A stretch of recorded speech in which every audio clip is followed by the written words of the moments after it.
Video मैं आपको बताने वाला हूँ flamingo book chapter 2 last spring का क्वेश्चन आंसर। और ये question answer long answer type question है जिसे आपको कम से कम 150 वर्ड में लिखने होते हैं। ये थोड़ा लॉन्ग वीडियो हो जाएगा। Question number 1। Who was Saheb? What was the plight that compelled him to wander in the street of Delhi for rag picking? मतलब साहेब कौन था? वह क्या स्थिति थी जो उसको दिल्ली की गलियों में कूड़ा करकट बीनने के लिए भटकने को मजबूर करती थी? इसका आंसर है साहेब who belonged to the family of rag pickers was a young boy wandering in the street of Delhi with his friend. They were the squatters from Dhaka, Bangladesh, where the storm has destroyed their green field and homes. They were so poor that they could not go to school. Their parents were dependent on rag picking only for their livelihood and unable to bear any other expense except fooding. In total, their poverty was the plight that compelled Sahib and others like him to wander in street of Delhi for rag picking. जिसका मतलब है कूड़ा बीनने वालों के परिवार से ताल्लुक़ रखने वाला साहब एक युवा लड़का था जो अपने दोस्तों के साथ दिल्ली की गलियों में घूम रहा था। वे बांग्लादेश के ढाका के रहने वाले थे जहां तूफान ने उनके घरों और हरे भरे खेतों को नष्ट कर दिया था। वे इतने गरीब थे कि स्कूल नहीं जा पाते थे। उनके माता पिता केवल अपनी आजीविका के लिए कूड़ा बीनने पर निर्भर थे और भोजन के अलावा कोई अन्य खर्च करने में असमर्थ थे। कुल मिलाकर उनकी गरीबी ही वह दुर्दशा थी जो साहब और उनके जैसे अन्य लोगों को कूड़ा बीनने के लिए दिल्ली की सड़कों पर भटकने के लिए मजबूर करती थी। Question number 2। Children like Sahib often go for private job in very small age. In this their final destiny. How can such situation be overcome? जिसका मतलब है साहब जैसे बच्चे अक्सर काफ़ी कम उम्र में निजी नौकरियां करने लगते हैं। क्या यही उनका अंतिम हश्र है? इस प्रकार की स्थिति से कैसे उबरा जा सकता है? जिसका आंसर है Children like Sahib often start to do the job in very small age. And the only reason behind it is their poverty. Their parents have to earn money for survival first. Then they could think for any other expense. Sometimes they find no value of education in their life and remain uneducated. Mostly this becomes their final destiny when they engage themselves in such job once. Then it seems very hard and impossible to run out of those. So till their age they got trapped in such job and deprived of real education. Such situation can only be overcome by the combined effort of parents and government both. Every section of the society will have to work commonly and dedicatedly to fight with this evil of our society.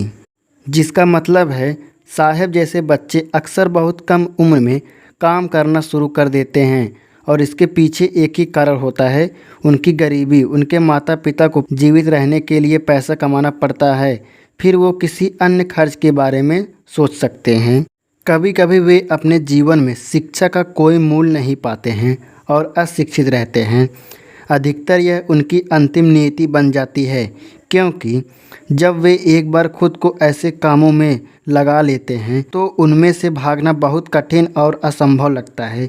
इसलिए अपनी उम्र तक वे ऐसी नौकरियों में फंस गए और वास्तविक शिक्षा से वंचित रह गए। ऐसी स्थिति को माता पिता और सरकार दोनों को संयुक्त प्रयासों से ही दूर किया जा सकता है। हमारे समाज की इस बुराई से लड़ने के लिए समाज के हर वर्ग को सामान्य और समर्पित भाव से काम करना होगा। Question number 3।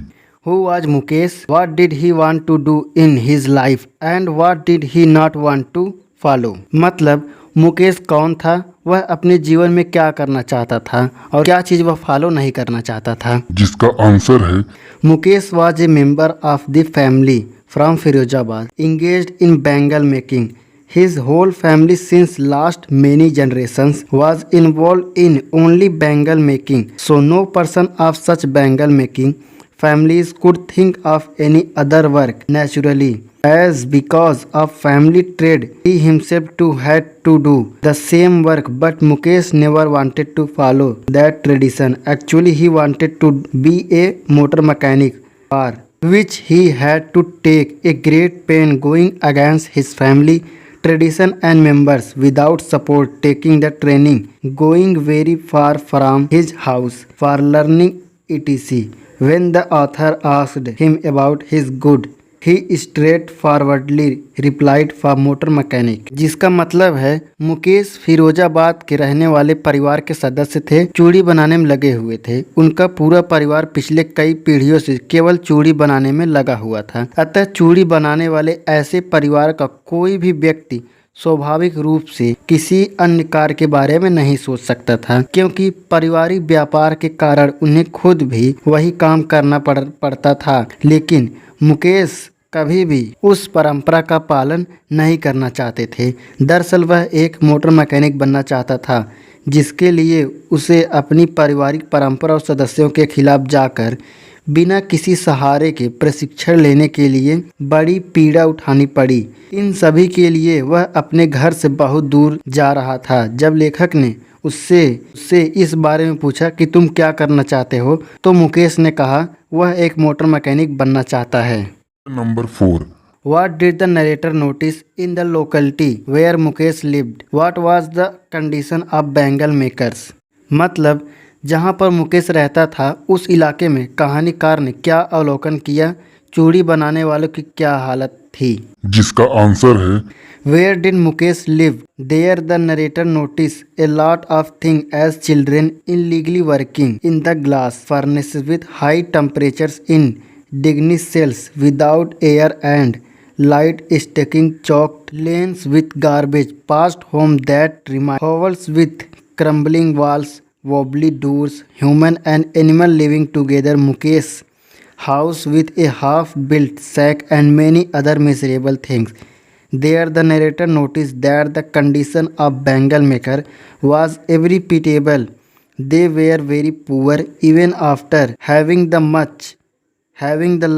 There was no surety of dinner. The labor of bangle makers was very bored, whereas their income was too low that they were unable to send their children to the school. They were continuously fighting with poverty.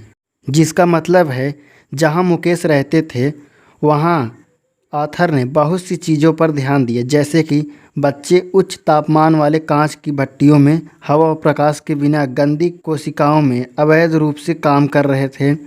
कचरे के साथ बदबूदार गलियाँ, पिछले घर जो ढहती दीवारों डगमगाने वाले दरवाज़ों के साथ खोखले रह गए हैं। एक साथ रहने वाले मनुष्य और जानवर, मुकेश के घर में आधी बनी झोपड़ी और कई अन्य दयनीय चीज़ें, जैसे वर्णनकर्ता ने देखा। चूड़ी बनाने वालों की स्थिति बहुत दयनीय थी। वे सब बहुत गरीब थे। लंच करने के बाद भी डिनर का पक्का नहीं था। चूड़ी बनाने वालों का श्रम बहुत कठिन था, जबकि उनकी आय इतनी कम थी कि वे अपने बच्चों को स्कूल नहीं भेज पाते थे। वे लगातार अपनी गरीबी से लड़ रहे थे। Question number 5। Every other house in Firozabad engaged in glass industry. In every other yard there find the spiral of bangle. Even then the makers remain in miserable condition. What are the reason? Explain with the suggestions to overcome this situation. जिसका मतलब है फिरोजाबाद में प्रत्येक दूसरा घर कांच उद्योग में लगा हुआ है। हर दूसरे आंगन में चूड़ियों के चक्र मिल जाते हैं, फिर भी बनाने वाले दयनीय हालत में रहते हैं। क्या कारण है? स्थिति से उबरने के सुझाव के साथ वर्णन कीजिए। जिसका आंसर है Firozabad is the largest manufacture of bangles. Every other house in Firozabad is engaged in glass industry. In every other yard there find the spiral of bangle. What an irony that these families always remain in miserable condition. The reason behind it are a lot in many ways, as since generation they have been engaged in only bangle making and not seen any other thing. Never, so they are totally dependent on this trade. Whenever they think of effort for any other trade, they are stopped and hauled up by the like middlemen, Sahukar, the keepers of law, the bureaucrat and the politician.